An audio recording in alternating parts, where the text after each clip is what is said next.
afternoon, ladies and gentlemen. Welcome to another exciting Propagandacast with me, your host, Imperial Dane. Featuring today a 1 vs 1 on Langres. Yes, indeed, we shall be taking the fighting into Langres. We shall be watching right here SdkfzSchwerpunkt fighting for the Wehrmacht.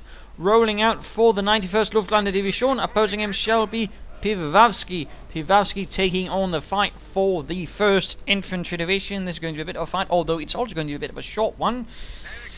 But rather, what I could find again, replays are rather shortening up, at least good replays. That's always the tricky part. Good replays.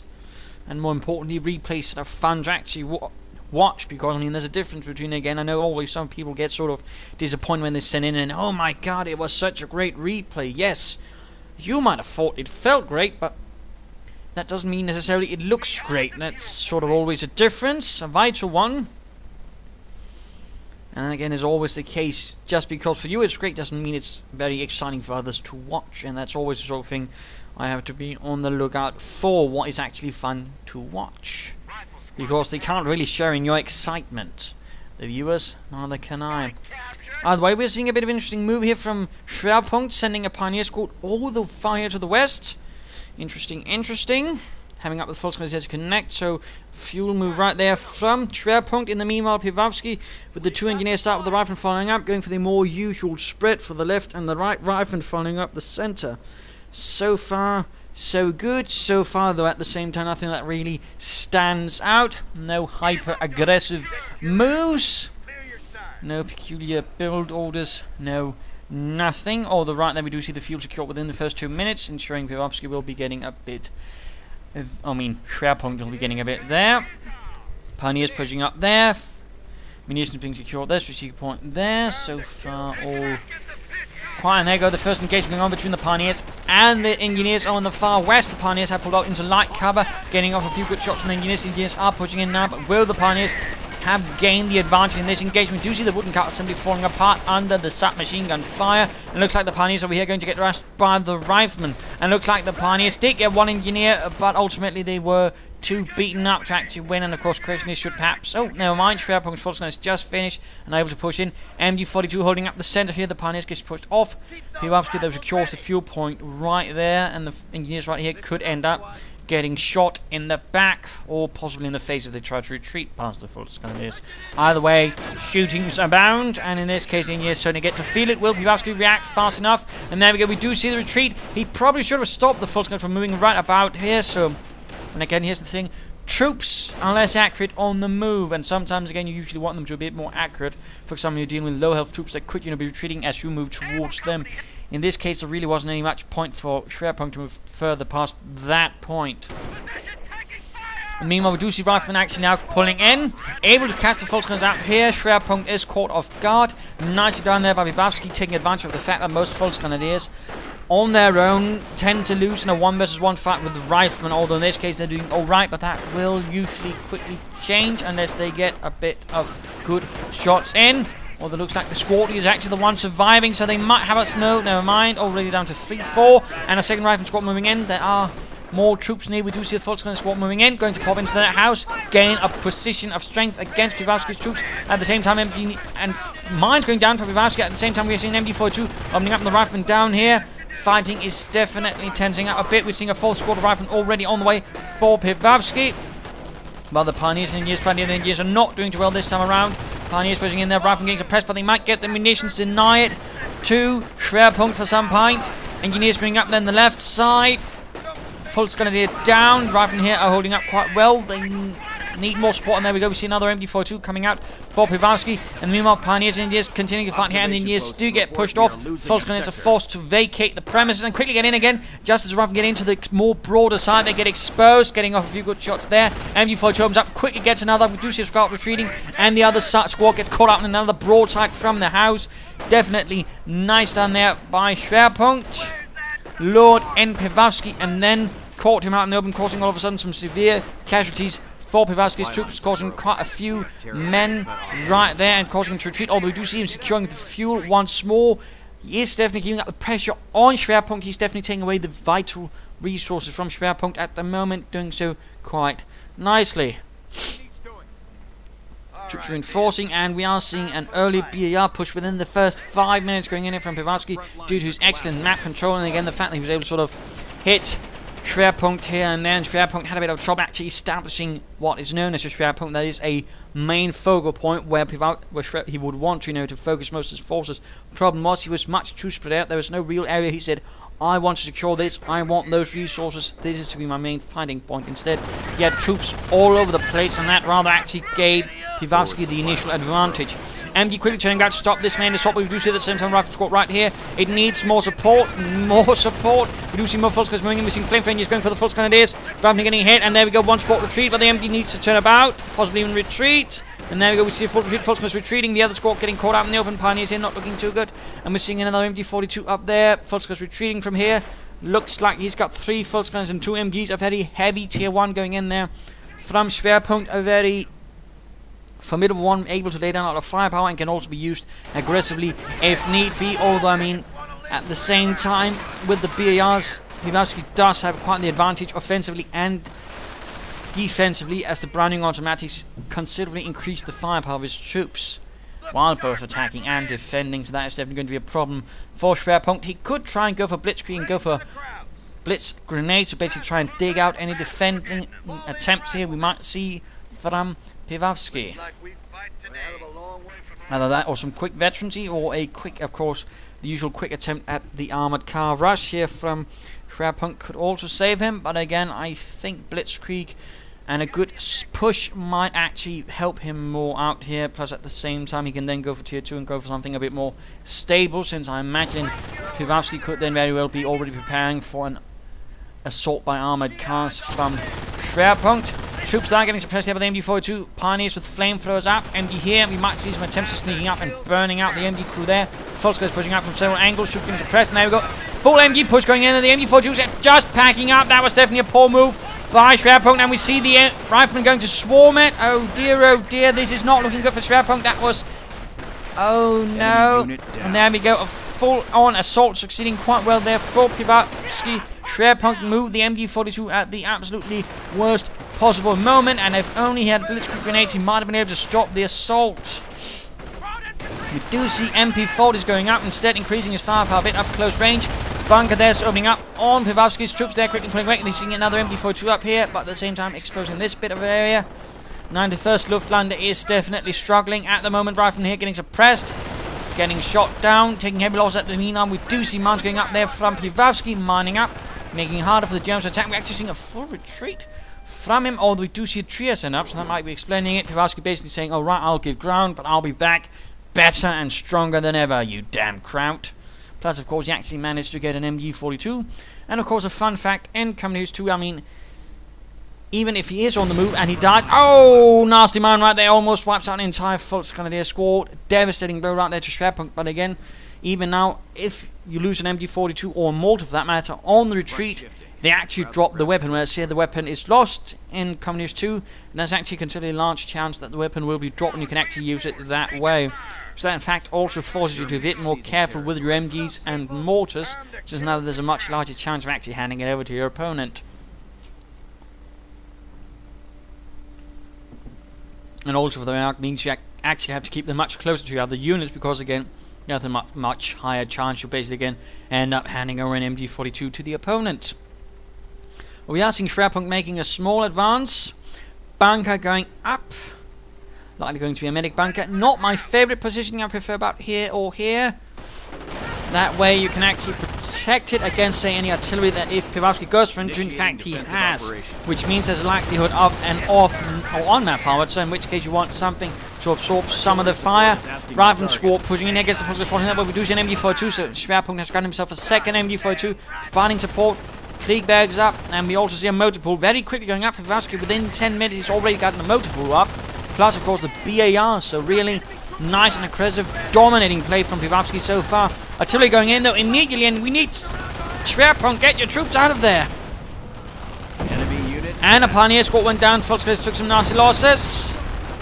Rather than they're getting pushed away, MP40 Volksgrenadiers pushing forwards, Pioneers following up. At the same time, Western fuel now falling to the 1st Infantry Division. Piwavsky keeping up the pressure, if not here, then there. and Schwerpunkt needs something to break the stalemate. They need something, you know, to really take the momentum, and he's gone defensive. I mean, I know some players like to go defensive because then they can, you know, try and drain the opponent of manpower, then taking the initiative, but sometimes, I mean, going defensive is not the best way of achieving that. I mean, that's, in this case, suggest perhaps, and again, Blitzkrieg, although he's also lacking in munitions, so that might also be another reason he's not. But then, of course, I would then suggest Blitzkrieg, perhaps some Blitz grenades, perhaps a Stu-42 or some Stormtroopers might help him out a bit here. And in fact, a Stu-42 with about this moment, if you actually manage to get the command post, would be quite lovely. And meanwhile, two full squads holding up a single rifleman squad. The riflemen holding up quite nicely due to heavy cover, and of course, they're Browning automatics. Infantry mines going down there from Piwavsky, lovely. Sandbags going down, rifle squad sneaking up the flank. MG in the bunker, so of course that's also the reason why I went defensive. And there we go, rifle on the far right, getting stopped by the MG. Rifle continue to push up here, one squad pushed away by the Volksgrenadiers. Pack moving up. As Schwerpunkt is rightfully, of course, worried that Piwavsky might get something vehicle or armoured. Though at this stage, I'm more likely to suspect armoured, to be honest, because you rarely see a player with this such dominating early game actually go for an armoured car, but it still happens, and in this case, it has happened. We see a Greyhound rolling out for Piwavsky with speed and panache, and we do see a rifle squad reacting, taking some nasty losses. The Volksgrenadiers webs overwhelming through for the fatherland. Volksgrenadiers holding up, reinforcing by the medic bunker, getting into the M bunker. Pack moving up, but there's a slight problem. You can't fire through bunkers. In this case, it actually allows Piwavsky's armor car to move out here, and again, that's another reason you don't want to place a bunker right there. You're actually blocking for your own line of fire, which again is actually giving Piwavsky's armored car a huge advantage to hit anything on this side of the bunker. So that was not really, again, overall well placed by Schwerpunkt. Again, I would always suggest you want it close to the front line, but you don't want it in the line of fire of the enemy or your troops. But there we go. Armored car taking a few hits.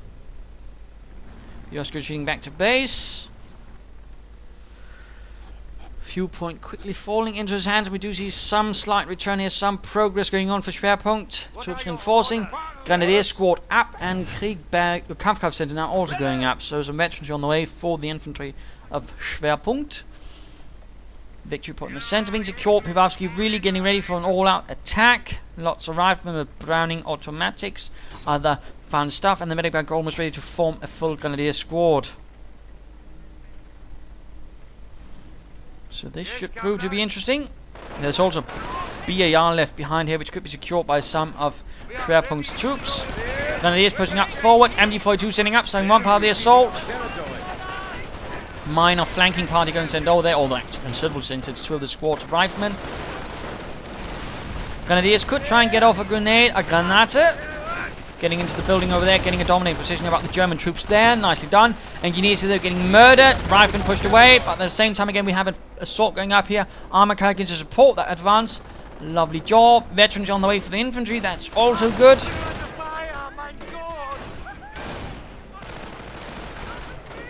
And so far, the response from Schwerpunkt towards the efforts in the west is a bit less than good. We might be seeing more. And he's actually getting another flamethrower up, interestingly enough. Melec's pulling in the wound. We might see another grenadier squad out soon. We're seeing escalation for assault phase, rather than getting suppressed. Full assault going in there at the same time. Armored car moving in. Grenadier squad reformed, giving Schwerpunkt quite a bit of infantry rather than getting murdered. But there's no anti-tank weaponry to really deal with this armored car. Rifleman retreat getting peppered with MP45 flamethrowers attacking the Grenadiers. Browning automatic secured by the Volksgrenadiers before they quickly get the hell out of their packs, being pushed forwards.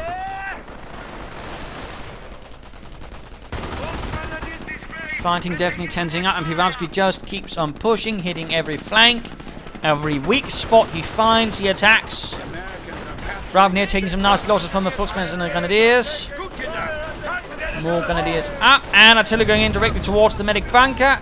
Rifle squad almost down for Piwavsky, but somehow managed. And again, now the pack, and here's the problem with basically, you know, with one pack, I mean, you're forced to be very much more reactive in this case. He's got only that, and of course that means he constantly has to move about, and that gives Piwavsky the advantage. And it's actually time for the mid-game analysis, and you may ask, what sort of advantage is he getting? Basically, Piwavsky knows he just needs to do something here, then he can easily move his armored car elsewhere, because then again Schwerpunkt will then have moved his pack most likely all the way over here, and then of course now he's going to have to move it all the way over there again. The pack is more a weapon where you sort of try to choose the engagement. It's not one where you react to the engagement. That is where it's a lot less useful.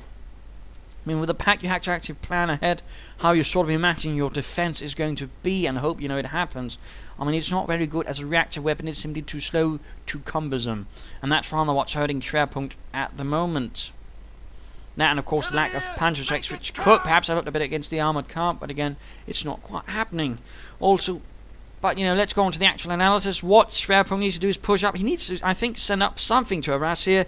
He needs some more troops. He's actually getting a pack here, but I think a mortar perhaps would help a bit, with shooting over cover, getting some of the Americans as they're taking point, and otherwise he needs to be more aggressive, and he needs a better placement of this bunker again here, or here would benefit him the most, in particular if Piwavsky gets an on-map howitzer, and of course he has. For Piwavsky, it's overall looking pretty well. He's got most of what you'd imagine a good American player at this stage is gun if they go for the more traditional play, which is rifle with branding automatics, an armoured car, on-map howitzer. Pretty standard stuff for most American players. Nothing highly out of the unusual, except, he might want to get a supply and upgrade or two. He basically just needs to keep up the pressure on Schwerpunkt, keep up the way he's playing, and he'll likely win. I mean, it's Schwerpunkt that rather needs to reform his strategy, his tactics. He needs to pull out something a bit more unexpected, something a bit more aggressive, and it's going to be harder for him to do because, again, he went defensive. And again, that's the thing about defensive. Defensive is great for defending, but it's not very good for the attacking or sort of trying to break out into an attack, and that is currently a bit what's hurting Schwerpunkt. But let's return to the fight as the second pack is out. And there we go, MG. Medic bunker down. The MG survived, actually. Grenadiers getting pummeled. Raven squad moving up. They're getting suppressed by the MG-42. Fulters, they'll need to move up again. Schwerpunkt needs to begin sending smaller forces out to flank, harass. Although, again, he's going to run into some problems with that armoured car. So, of course, not without issues. And we're seeing another bunker going up. Again, the more exposed positioning. And again, this sort of, they can block the line of fire of your anti-tank guns. Again, here or here would be better. Forces are going to get assaulted. MG-42 provides nice covering fire. Quickly stopping the rifle near the advance. Although Helmut dies in the process. Shot in the gut. And the rifle are getting utterly pinned like bugs. That's good. If you're German, less so if you're the troops who are actually getting pinned. Medic bunker being upgraded here. Lovely, lovely. Rifleman pushing up. The BAI actually being the sort of most usual sort of light machine gun that would be equipped to American troops from what I know. Usually they would have a small section of about 3 men with a single BAI in a 12-man squad. I mean, the way the rifle right here equipped with BARs is actually a bit over the top. Just saying. Flamethrower parties moving up there. Burning away at the rifleman, but they're quite exposed. Grenade going in from the Grenadiers, but absolutely fails. Pioneer squad cut down. Grenadiers pushing up. Engineers pushed away then. We do see the rifleman squad up here in the house as well. Nicely pressured again from Piwavsky. Could consider grenade. And there we go. More grenades from Schwerpunkt. The steel granate. Its advantage over the American grenade was that it could actually be flown longer. It didn't quite have the same explosive power, although of course they tried with fragmentation sleeves to make it more lethal. Of course, on the other hand, it was also a bit easy to just grab the stick and throw it back at the opponent. But there you go. It was actually a World War I design, if I'm not mistaken. But here they're getting suppressed. Forces pushing up there. Again, the Greyhound simply proves to be much of a problem. And again, the positioning of Schwerpunkt rather hampers him. At the same time, the MG-42 gun cleared out. Not good. And already, this medic bunker is also heavily damaged. The problems for Schwerpunkt simply keep piling up, which is usually considered a bad sign. There we go, another hit on the Greyhound, damaging the engine quite nicely, almost in fact destroying it. Raven here again going for some very aggressive resource harassment. Another assault and another barrage going in from Piwavsky. Lovely work. First shot, though, quite heroically misses. Pax pulling back. Grenadiers advancing. MG42 quickly setting up, and there we go. Riflemen getting blasted. And there we go, down to 3 men in fact. And artillery getting called in on the MG42 for the Fatherland pops up. A very desperate defense going in from Schwerpunkt. And again, I can't help but feel the defensive doctrine was a bit of a mis-choice for him.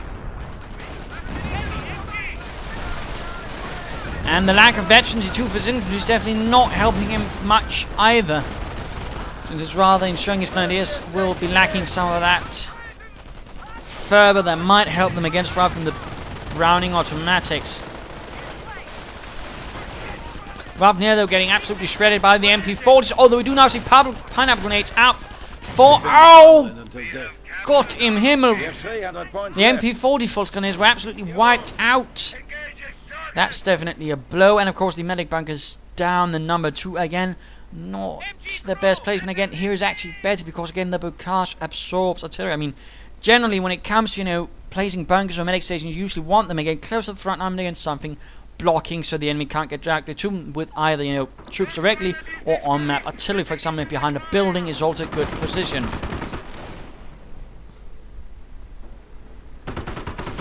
So sadly, Schwerpunkt is not helping himself actually with his placement of medic bunkers, which is a bit of a shame. Veteran to do the Greyhound really showing off the infectors near Piwavsky, again just sneaking out, and he's not using it as a tank, just as a means of supreme harassment. Constantly shifting about, making it very difficult for the German anti-tank gunners to catch it. More artillery going in straight into here. Pack firing away, and we do see a battle phase out for Schwerpunkt. Schwerpunkt perhaps hoping for Panzers to save the day, and another unit went down. Oh dear, he actually lost an entire grenadier squad this time around. This is definitely not looking up for Schwerpunkt, definitely not. MG42 for the Fatherland pops up again. He's absolutely putting all of his faith in for the Fatherland to see him out of this, but it's just not quite achieving what he's hoping it does.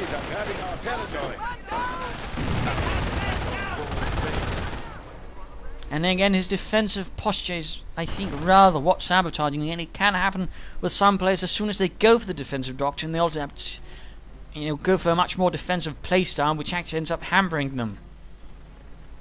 And as German doctrine generally tended to state, the defensive posture or the defensive play, you know, should always be considered a temporary means. The German player, or the German soldier, of course, should always be on the attack. The German commander should always try to seek out the offensive as his favorite thing. That is usually where you have most of the advantages, in some sense, in determining how, you know, fight and when and so on. So,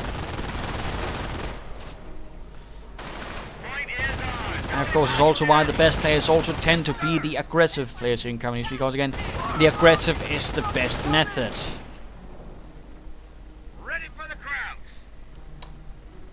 And I mean, if you actually ever came upon any sort of German commanders' manuals and such from back in the time, I mean, you'd find again they did state that aggressive was the best. To be on the attack was preferable. Anyways, MG here suppressing the riflemen. Force moving up there. Grenadiers. Oh, grenades, and false grenades. They do manage to leave the cover. MG42 pushed away. Again, I mean, now with all the infantry losses, that Schwerpunkt is suffering. I mean, he's really having a hard time holding it all together. And now we're seeing a lot of resource being expended basically towards going again the Panzer Command. And of course, the question is, can he actually get something out of it? Will he be able to get the advantage he hopes to destroy his opponent? And for that matter, won't Piwavsky pick up on it? Because again, he's all of a sudden going to see that his opponent's getting less and less infantry. He's not getting more veterancy. So obviously, as far as Piwavsky is concerned, there must be something else going on. Resources must be going elsewhere. And again, if you're not seeing any sort of significant resource expenditure in some time again, you're likely to expect your opponent going for armor.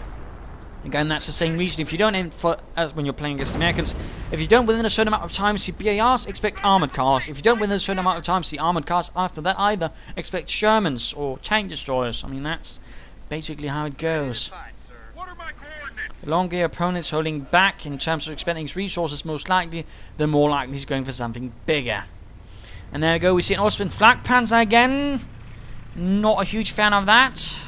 When you just rush for that one, tends to not always work quite as well as you want. Again, it's not really a sturdy tank because, again, it's an anti-aircraft tank. I think a Panzer IV, if you had the feel for it, would have been a better choice. More tough, can also handle enemy armor well, and also do alright against infantry as well. I mean, it's not completely rubbish as some players think it would be. Anyways, armor car rushing straight into the German base. And of course, now Piwavsky aware of what's going on. Quickly getting anti-tank and rifle squad here, though, taking heavy losses. Veterans too, though. Ostwind blasting away, might get the rifleman squad, might get it. That would be a loss for Piwavsky. No, he forced Gumps it out of there. And Attila getting called in on the Panzer Command. Ostwind is in dire need of repairs, but there doesn't seem to be anything that can actually repair it. Which is really... Oh, there's a single pioneer far over there, but he's not getting pulled back. Packs are being sent into the base, and trying to deal with the armor car. Will they succeed? MD here getting flanked. Nice grenade going off. Packs rushing in. Again, desperate to get that Greyhound. And several anti-tankers are now getting prepared by Piwavsky to deal with the Ostwind. Again, the currently crippled Ostwind.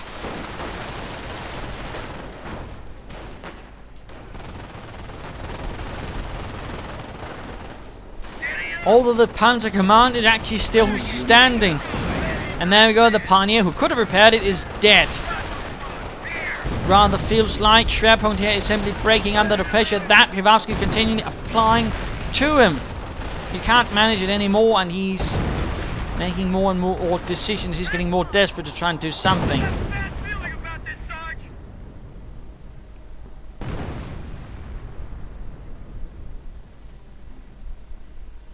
And what shall his next piece of armor be? What shall he be going for next? Wheels and grease, ready to go. That is the question. And we're seeing another Ostwind. Again, not a huge fan of that, definitely.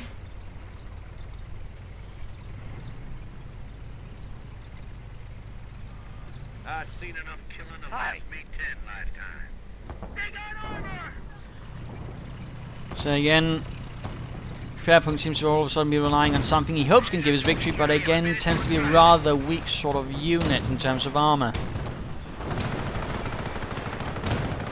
In particular, since he actually needs to get rather aggressive rather soon, and again, in that sense, the Ostwind is not necessarily the best vehicle for it. Since again, it can't really stand much fire. It's got about the same health as a Stug, but actually considerably less armor. It's much easier to basically blow up.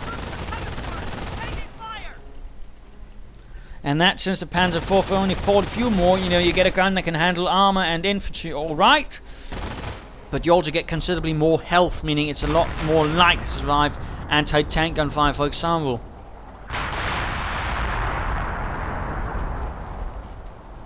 Enemy unit down. Reinforcements available. And you're getting dealt with.